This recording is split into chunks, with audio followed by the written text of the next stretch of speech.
Okey, Assalamualaikum. Jadi hari ni kita start dengan PDPC online kita 2 jam ikut jadual. Okey, saya terangkan ni apakah isi kita selama 2 jam ni, apakah yang kita akan lakukan. Yang pertama kita akan belajarlah. Okey, saya akan beri penerangan mengenai tajuk yang kita akan belajar. Sama ada melalui video YouTube ataupun secara live ataupun lain-lain lah.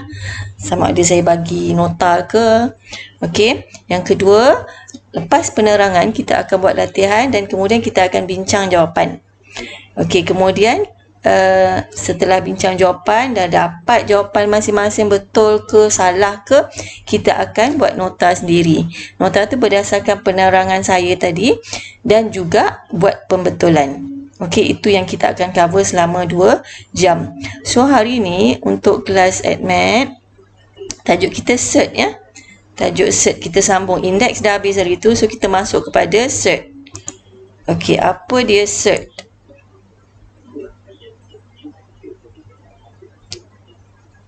Okey. Ingat lagi tajuk kita ada 3 ni, indeks, cert dan logaritma. Okey. So kita pergi terus ringkasan dia. Ada 3 perkara yang kita kena tahu sebelum kita belajar apa dia cert. Yang pertama, okey, tengok dekat sini. Merah. Okey, tengok dekat A. Nombor perpuluhan yang boleh ditukar kepada pecahan ialah nombor nisbah. Kita kena tahu apa dia nombor nisbah. Okey. Kemudian yang kedua, B. Nombor perpuluhan yang tidak boleh ditukar. Yang tadi boleh ditukar kepada pecahan. Nombor perpuluhan yang tidak boleh ditukar kepada pecahan kita panggil nombor tidak nisbah. Yang ketiga, nombor dengan simbol radikal jika nilainya ialah integer atau perpuluhan berulang adalah bukan cert. Apa ni 3 benda? Okey, nombor dengan simbol radikal. Contoh simbol radikal adalah ni. Punca kuasa. Okey, tengok balik apa dia. Perpuluhan berulang ialah perpuluhan yang boleh ditukar kepada pecahan. Contoh perpuluhan berulang yang ni tengok belah sini. Perpuluhan berulang. Apa yang berulang ni? Perpuluhan dia. Selepas titik perpuluhan dia, nombornya berulang. Okey, perpuluhan berulang ni selepas titik perpuluhan dia ni nombornya berulang. Contohnya dekat sini apa yang berulang adalah 56, 56, 56, 56 dan sampai bila-bila lah dia 56. Okey, kemudian tengok cert ialah nombor dalam bentuk punca kuasa.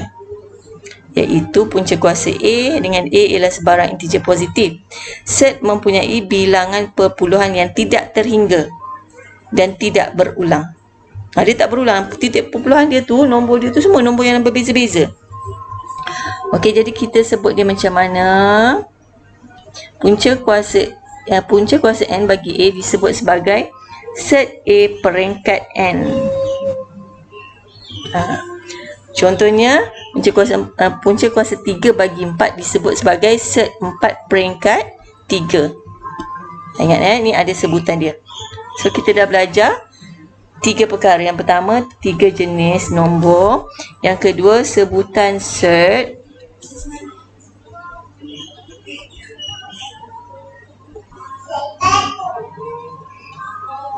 Okey. Kenapa dia namakan sesuatu nombor tu cert? Contoh tengok A kat sini. Okey, punca kuasa 2 tidak boleh dipermudah. Maka punca kuasa 2 ialah cert. Cuba tekan kalkulator. Punca kuasa 2 kalau kita tekan, kita dapat satu nombor. Ambil kalkulator sekarang masing-masing. Cuba tekan. Kita akan dapat 1.4142, 13562. Belakang tu tak nampak lah nombor apa. Jadi dia adalah cert sebab ada perpuluhan dan nombornya tidak berulang. Punca kuasa 4 boleh dipermudah sebagai 2. Kalau tekan punca kuasa 4 kita dapat 2 nombor integer, nombor genap. Okey, maka 4 bukan cert. Okay, kita pergi yang seterusnya.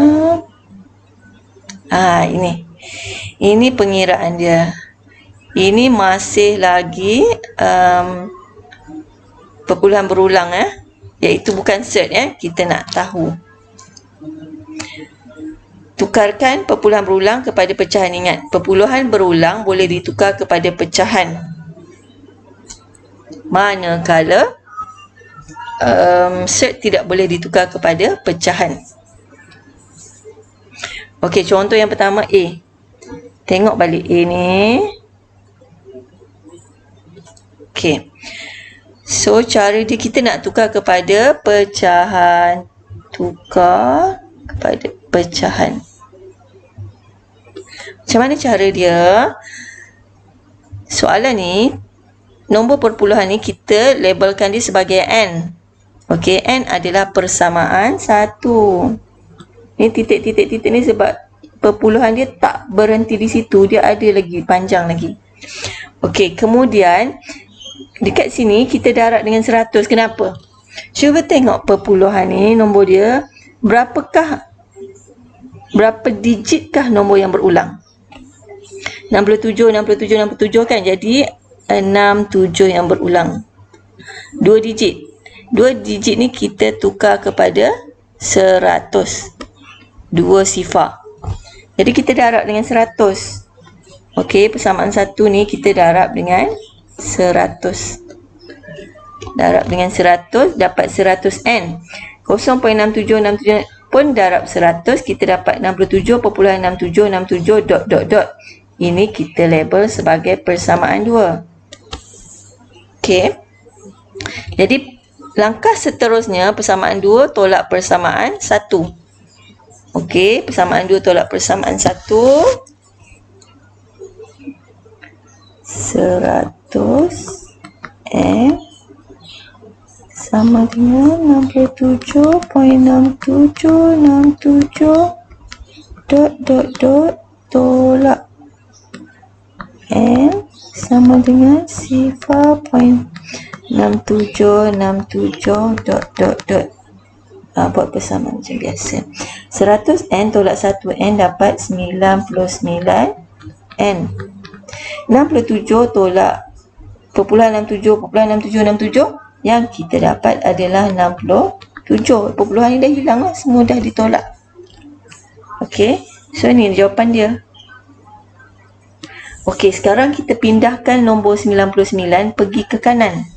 Jadi 99 pergi ke kanan maksudnya bahagi 99. Jadi inilah pecahan dia. Okey, maka kita tulis balik sifar perpuluhan 67.6767 ... bersamaan dengan 67/99. Cuba tekan kalkulator. Kalau nak buktikan 67 bahagi 99, memang kita akan dapat balik yang ini, asal ni. Okey, itu yang pertama. Yang kedua, B. Yang kita tengok contoh B, kita kena tukarkan. Okey, 12. Okey, diberi ni 12.645. Okey, sekarang kita labelkan dia sebagai A. Terpulang kita nak gunakan apa? Okey, sekarang kita labelkan dia sebagai A. Ini persamaan 1. Okey. Ni ada sedikit perbezaan dia. Dia ada 12 sebelum titik perpuluhan. Selepas titik perpuluhan barulah nombor perpuluhan dia 645. Jadi kita tukar dia kepada 12 tambah perpuluhan. Okey, sebab tu kita gunakan simbol A. Nombor ni yang ada 12 ni kita labelkan sebagai A. A bersamaan dengan 12 tambah perpuluhan kat belakang dia. Perpuluhan tu yang kita labelkan sebagai N. Okey, N yang kat belakang ni dipisahkan. Sebab apa? Sebab 12 ni nanti kita akan guna balik dekat bawah. Okey, jadi sekarang kita pergi sama macam step tadi. Terus step yang tadi, N. N sama dengan sifar perpuluhan 645. Ni persamaan 1. Okey. Jadi sekarang N tu kita nak darab dengan berapa kat sini? Dekat persamaan 1 kita nak darab berapa? Tengok balik. Digit yang berulang dia ada 3 digit. 645. So, dia adalah 1000. Okay, jadi kita darab dengan 1000. Dia bukan 1000, tapi kita darab dengan 1000 sebab 3 digit, maka bersamaan dengan 3 sifar. Okey, so sebelah kiri darab 1000, sebelah kanan darab 1000. Jadi kiri dapat 1000 and kanan dapat 645.645 . Ini persamaan kedua. Okey, kalau tak jelas saya tunjuk. N sama dengan sifar 0.645 645. Sebelah kiri darab 1000, sebelah kanan darab 1000. Dapatlah kiri 1000 and sama dengan ni darab 1000 gerak ke kanan. 645.645. Dapat persamaan kedua.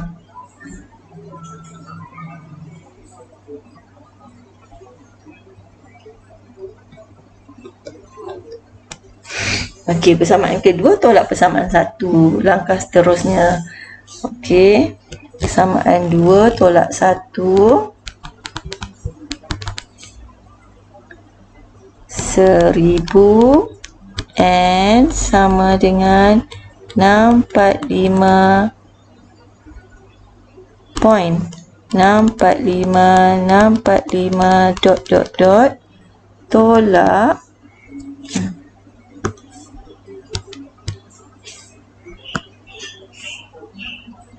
Tolak n sama dengan sifar point 645.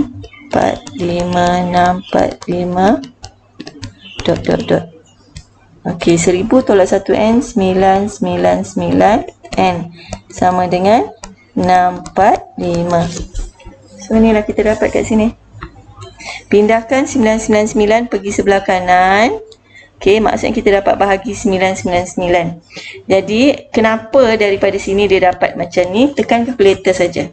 645 ABC 999. Gunakan ABC. Kemudian tekan sama dengan, kita dapat 215/333. Apa maksud dia? Ini adalah pecahan dalam sebutan terendah. Okey. Pecahan dalam sebutan terendah. Okey, dah dapat macam ni. Ini baru N. Yang asal kita adalah A. Soalan dia. Soalan kita 12.645 ni. Jadi kita nak dapat balik A tu bersamaan dengan apa? Kita masukkanlah. A ni sama dengan 12 tambah yang ini. 12 tambah dengan perpuluhan tadi ni. Okey. So kita dapat 12.645 sama dengan 215/333.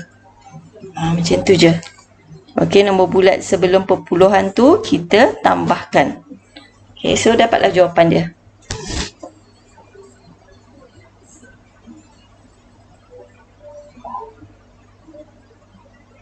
Okey, seterusnya contoh 7.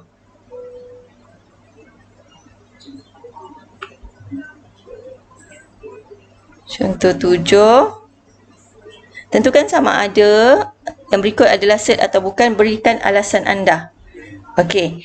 Tadi kan dah sebutkan kalau cert dia dapat nombor macam mana?